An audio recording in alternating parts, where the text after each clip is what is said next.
The stranger in the smoke. The sky above was red. Thick smoke covered the air. Buildings were broken and fire still burned in the distance. The war had ended 3 days ago, but the silence was worse than the bombs. Nothing moved, except her, Karel, an alien widow of the Zane people, held her baby close to her chest. His breathing was weak. His skin was too cold. They had not eaten in 2 days. Her long cloak was torn, and her feet were bleeding. But she did not stop moving. If she stopped, they would die. She found an old storage shelter under the rubble. It was half buried but still standing. Inside it was dark and cold, but at least it was safe for now. She laid her baby down on a broken seat and wrapped him in the last piece of cloth she had. Her eyes, large and silver, watched the small entrance. She had heard stories of the enemy. The humans. Carnivores, her husband once whispered. They eat meat. They eat everything. She had seen one once from afar, tall, armored, blood on his hands. She had hidden in fear. Her people said humans did not cry, did not love. They only killed. And now, all the Zane soldiers were dead. Her people were gone. She was alone. Only her baby remained. That night, the wind howled through the broken steel walls. Karel closed her eyes for a moment, but then she heard something. Footsteps. Slow. Heavy. Crunching gravel. Not beast. But not Zane either. Her body tensed. She grabbed the sharp bone knife she had carved from a fallen beast.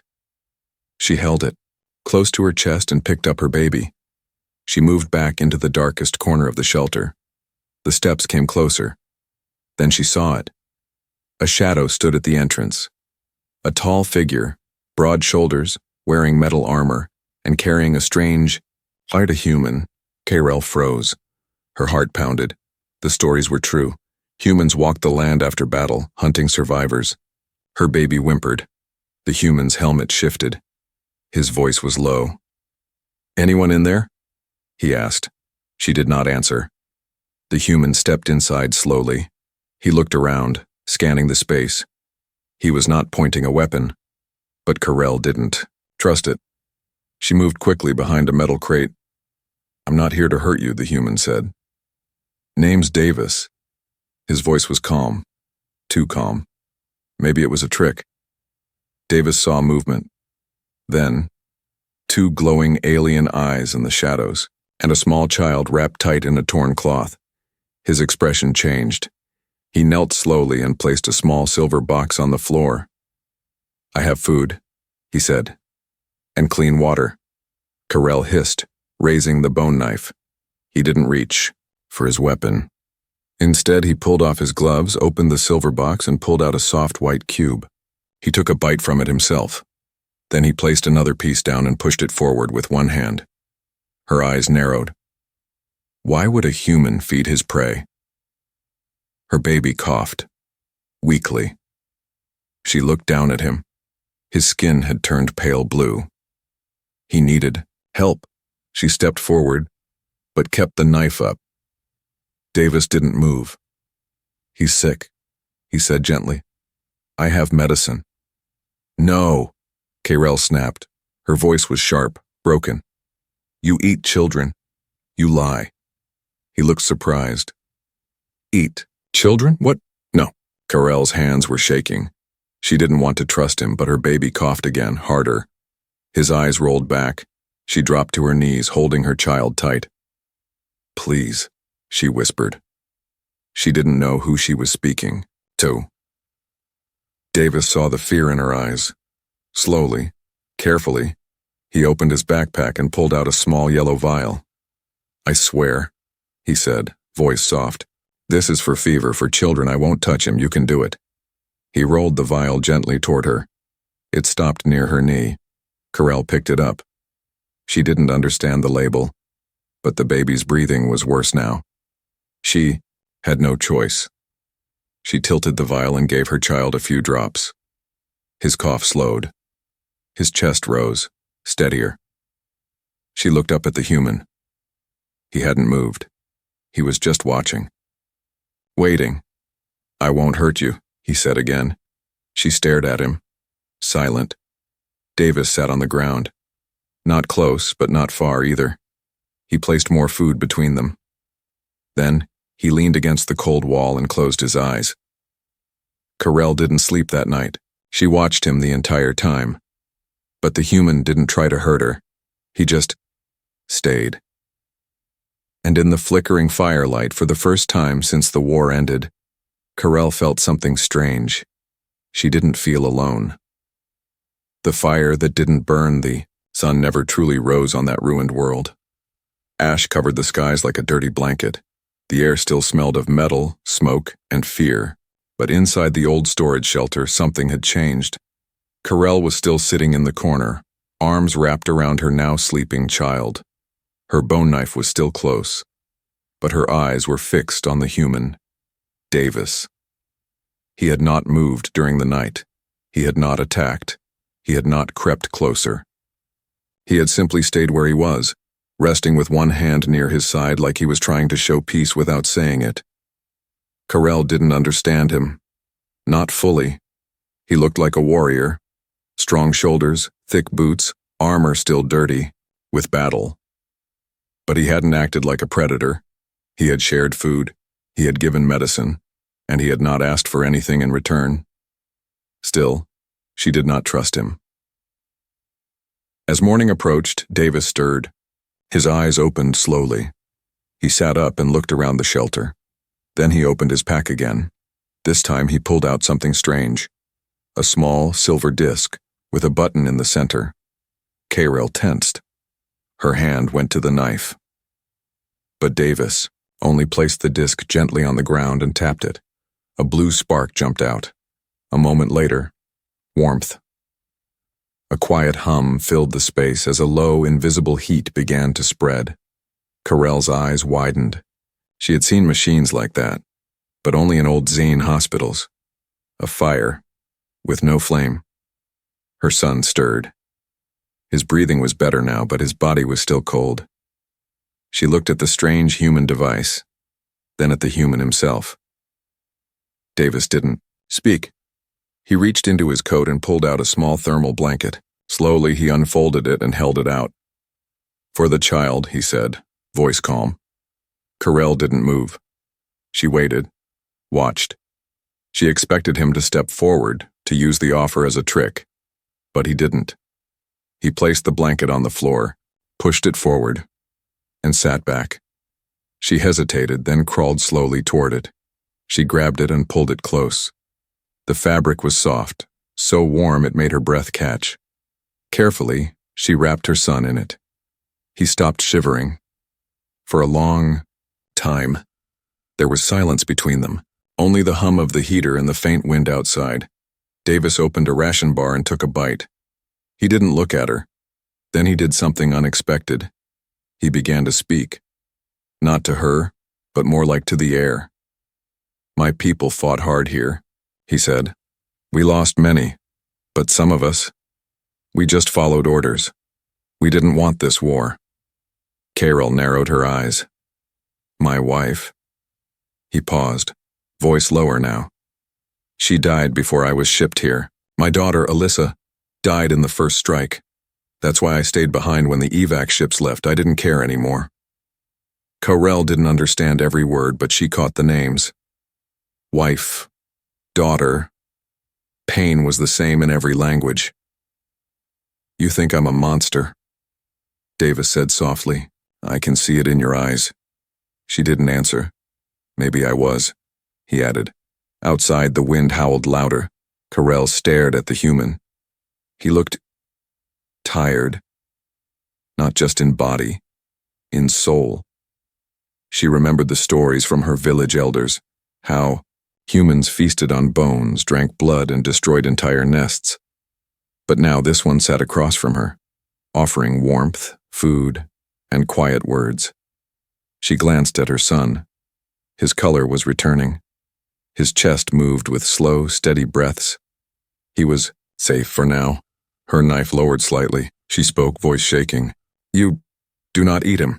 Davis blinked. Eat him? The baby? She nodded slowly. He almost laughed, but he stopped himself. He shook his head. No. Never. She looked confused. Why, help us? She asked. He looked into her eyes. Because you're alive. Because your child is innocent. And because I needed to remember what being human feels like. Those words struck something in her chest. She didn't trust him. Not yet. But something in his voice, his sadness, his warmth, touched the part of her that still believed in hope. Carell picked up the food bar he had placed earlier.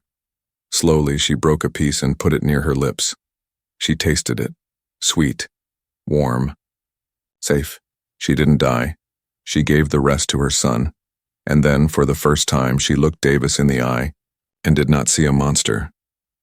She saw a man sitting beside a quiet fire, trying not to fall apart. The babies cried out. The shelter had grown quiet. Warmth from the strange human heater filled the cold air. Carell's son slept wrapped in the soft silver blanket. Davis, the human, sat across from them, silent and still, watching the shadows move. Outside, ash drifted like snow. Carell had not spoken much since tasting the food. She still did not trust him, but she no longer gripped the bone knife when he moved. Still, something in her heart remained locked. An old fear passed from mother to daughter for generations. But when her son woke that evening, the silence broke, with a sharp sound.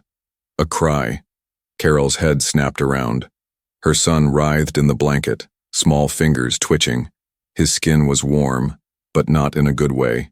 His eyes fluttered, then shut tight. A thin line of sweat traced down his forehead. Carell touched his skin and froze, too hot. Burning, his small chest heaved. He gasped for breath. No. No, no, she whispered, pressing her palm to his forehead. Davis stood quickly. What's wrong? Carell didn't answer. She held the child tighter, rocking him, whispering old healing songs in her language. Her people believed that soft songs could call back a fading soul, but the baby's cries turned to choked whimpers. He's burning up, Davis said. She glared at him. Your food poisoned him. Davis raised both hands. No, it's not the food. He was sick before I came, remember? Fever's worse now. It happens with little ones. Carell's lips trembled. What do you know of our kind? Davis moved slowly, not touching her. I've seen fever in war zones. Kids, human or alien, they get sick when they're cold, hungry, scared. She looked down. Her son's breathing was rapid now. I have medicine, Davis said. Real stuff, stronger than what I gave before. Carell's grip tightened.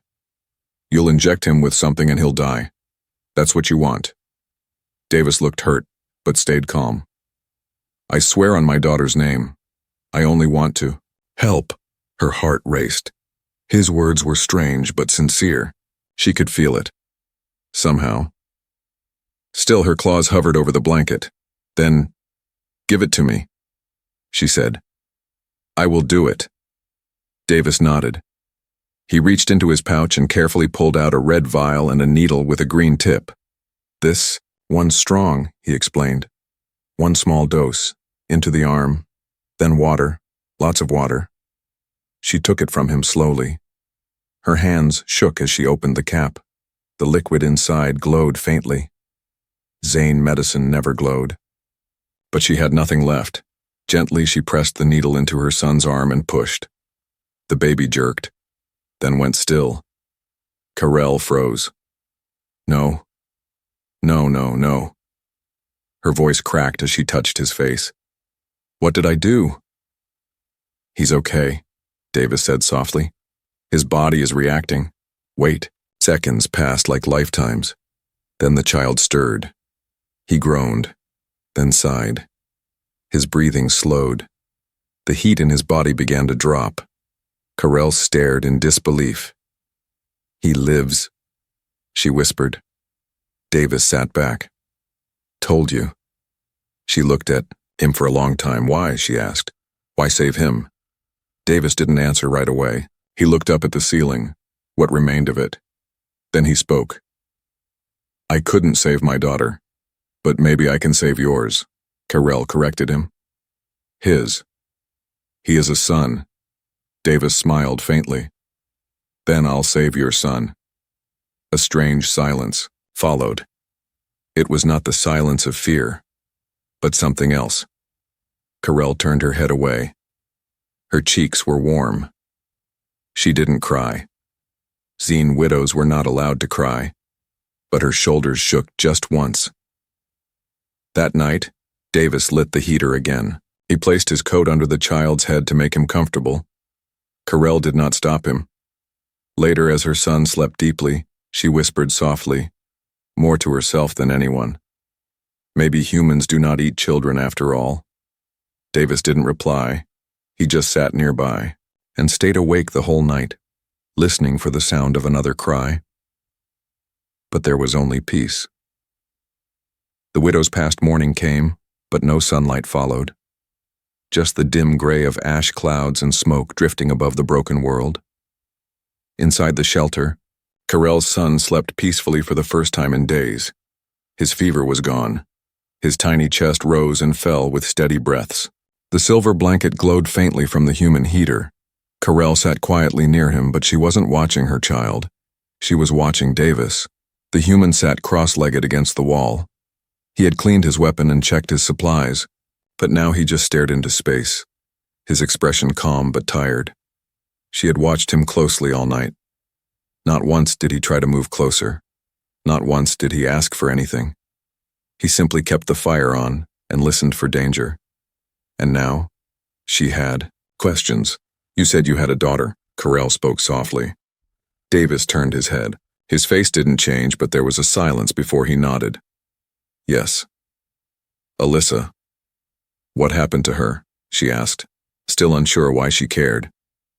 Davis looked down. She died in the first wave. My wife too. I was off-world. By the time I got back, it was already over. Carell lowered her eyes. She didn't know what to say. I wasn't there to protect them, he added, but I can protect others now. Maybe it doesn't fix anything, but it helps me breathe. Carell studied him in the dim light. His voice was quiet, honest. After a long silence, she spoke again. You want to know what happened to me? Davis didn't answer with words, just a look that said yes. She took a breath. My husband was a scout, a quiet male, not strong but clever. He saw war coming before the others did. He tried to hide us, to take us far from the city before the bombs fell. She paused. They caught him first. Davis stayed silent. They blamed me. Said I was cursed. A bad omen. They told me to take my child and disappear. That no male, born from my womb, would be accepted in the future clans. Davis clenched his jaw slightly but didn't interrupt. Carell's voice grew colder. They think mothers are weak, only useful for birthing soldiers. But when they threw me out, none of them saw how far I walked, how long I starved, how many beasts I fought off in the dark with nothing but bone and fear. Her hand brushed the scar across her collarbone. I've done everything to keep him alive. Everything. I believe you, Davis said softly. She looked at him. Even after I held a knife to your throat, he smiled. Especially after that. For the first time, Carell let out a small, sharp laugh. It was short and awkward, like she had forgotten how. Then she grew quiet again. I used to think humans were monsters, she said. And now? Davis asked. I don't know, she replied honestly. You're still strange. Your scent is sharp, your voice is loud, your eyes look like you've seen too much. Davis gave a small nod. But, she added, you didn't run when he cried. You didn't hit me when I accused you. And you gave up your last food to feed someone not even your kind. She paused. I don't know what you are, but I don't think you're what they said. Davis looked away, almost shy. You're not what they told us either. Carell blinked. What did they tell you? that the Zane mothers trained their children as weapons, that they poison human wells, that they cry acid tears and stab from behind. She gave him a look. He shrugged. War stories? Lies, she said. I know that now. The shelter felt warmer now. Not just from the heater, but from something else. A small space of understanding between two survivors, once enemies, now sitting close enough to hear each other's breathing. Then, Davis did something that surprised her. He reached into his pocket and pulled out a worn photo. It had bent edges and burn marks on the side. He offered it to her. She took it carefully. It showed a small human girl with curly dark hair and bright eyes. She stood in front of a tree with a toothy smile. Beside her was a woman, Davis's wife, smiling, the same way. She looked happy, Carell said. She was, Davis whispered. She handed the photo back. Carell looked at her own child. His skin had color again. His fingers twitched in sleep. I don't have pictures, she said. You have memories, Davis replied, and you still have him. Carell nodded slowly. For the first time since the war began, she felt something gentle growing inside her chest. Not fear, not hate, hope. The beast. Outside. The sky rumbled like a tired growl, shaking the broken walls of the old shelter. Cold wind slipped through the cracks, but inside the air stayed warm, thanks to the human heater and the silent understanding between two survivors. Carell sat by her son, feeding him soft bits of ration food Davis had left out. Her child ate slowly, but his strength was returning. A spark had returned to his silver eyes. Davis stood near the entrance, staring outside with one hand resting on his rifle. Something's wrong, he said quietly. Carell looked up. What do you mean? He didn't answer at first, then he stepped back, slowly reaching for his helmet. The birds stopped. Carell tilted her head. Now she noticed it too. No wind, no movement, no screeches from the black crows that usually circled the skies. Only stillness. Carell tensed. That's not normal. No, it's not, Davis said, now fully alert. Stay close to the boy. Don't make a sound. She obeyed. Her body moved automatically, her instincts fully awake. She reached for her bone knife, though deep down she knew it wouldn't be enough. Then she heard it. Thud. Something massive moved outside. Heavy. Slow. Breathing deep. Carell's blood ran cold. Not a human. Not Zane. No. Davis replied. Something else? The beast sniffed the air just outside the shelter. Its growl was low, like rolling thunder. Then, a clawed hand slammed against the metal wall. Carell gasped, pulling her son close. Davis raised his rifle.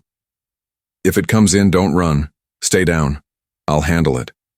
Carell whispered. You'll die. He looked over his shoulder and smiled.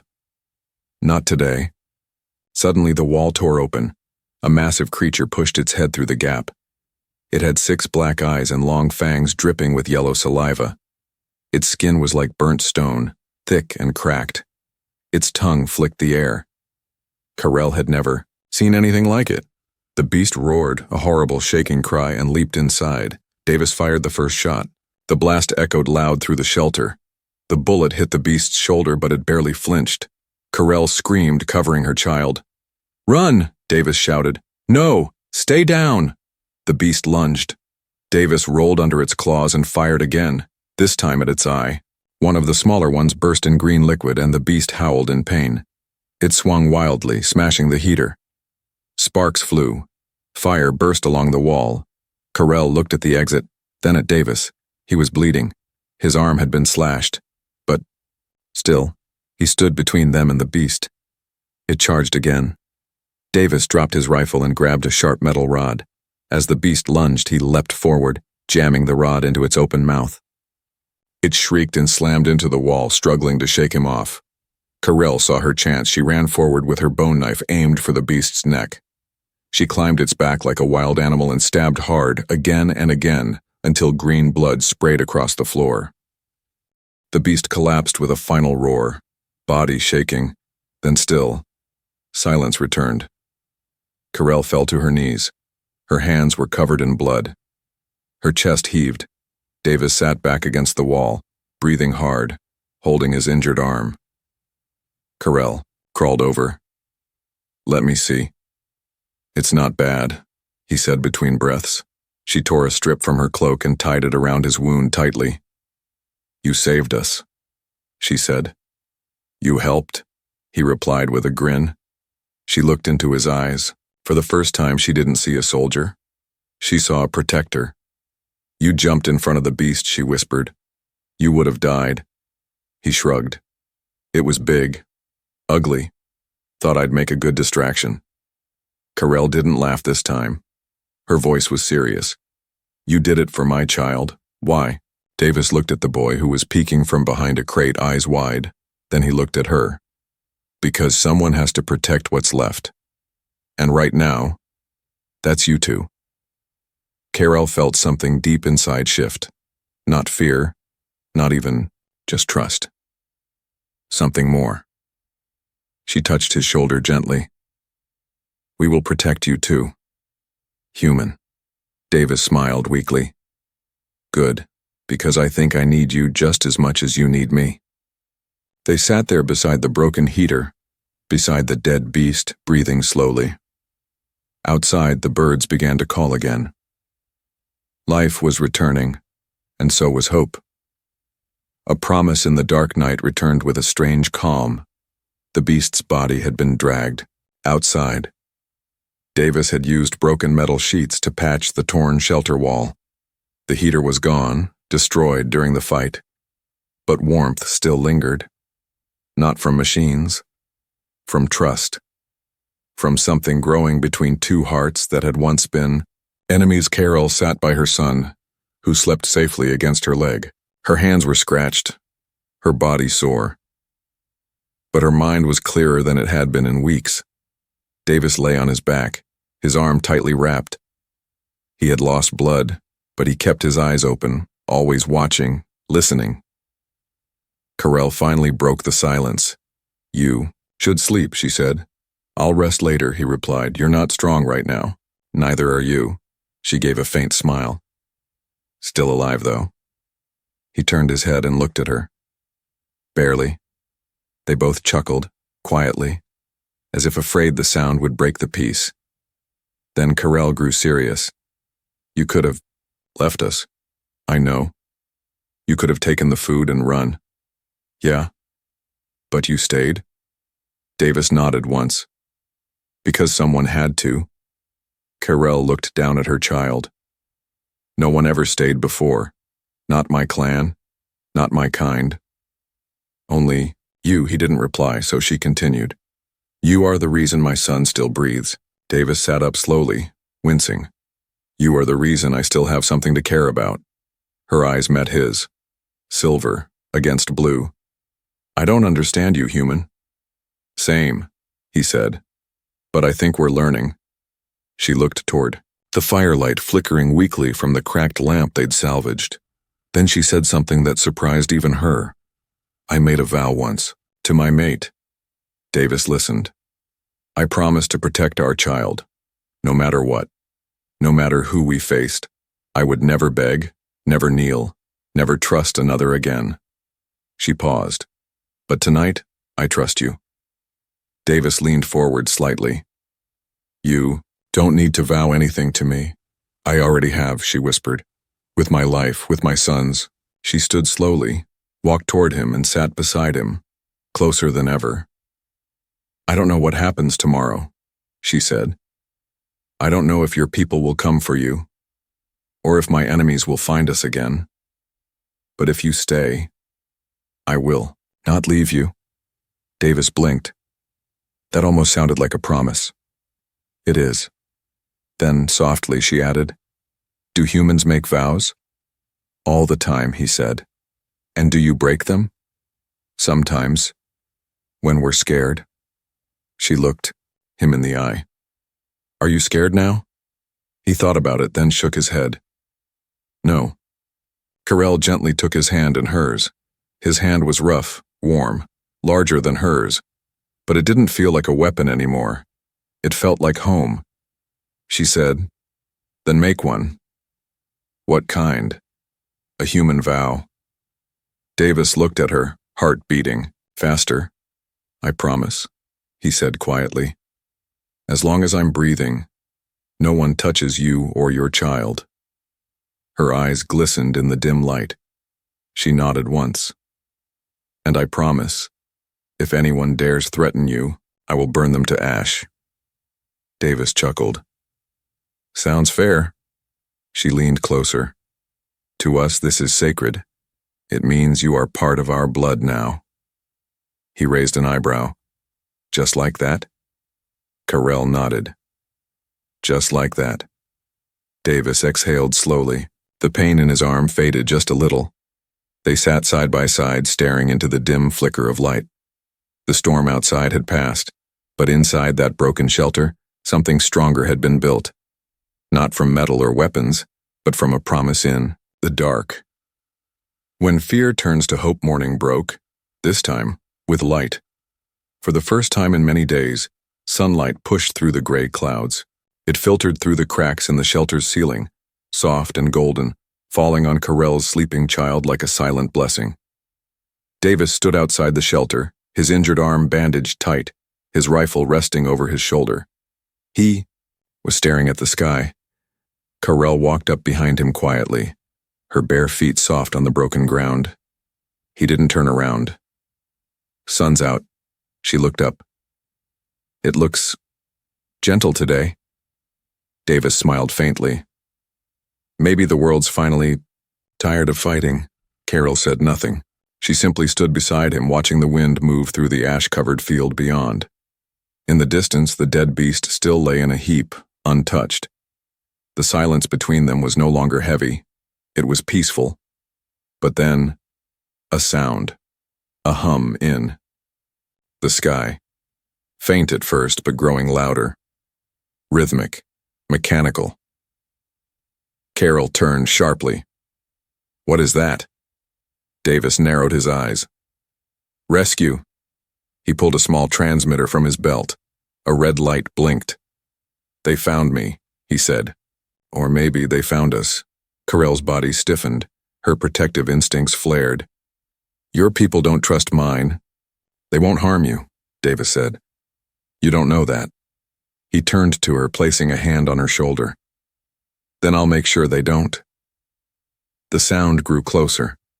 A dark shadow passed over the ground as a human rescue ship hovered above the clearing. The engines stirred the dust in violent circles. Carell stepped back, shielding her son's eyes. The ship landed. The hatch opened. A group of human soldiers stepped out, weapons lowered but ready. One of them wore officer stripes. He looked at Davis. We thought you were dead. Davis nodded. Almost. The officer's eyes moved to Carell, and then to the small child in her arms. His tone changed. You brought one of them? Davis didn't flinch. I didn't just bring them. I kept them alive. She's a civilian. The child too. They're Zane, the officer replied. We're not supposed to bring aliens into the refugee sectors. Carell stepped forward, her head held high despite her thin frame. Then leave me, but the child stays. No one's staying behind, Davis said firmly. The soldiers exchanged uncertain glances. The officer hesitated. You're willing to risk command discipline for them? Davis didn't look away. Yes. A long silence followed. Then the officer sighed. Fine. Get them on board. Carell's breath caught in her chest. You're serious?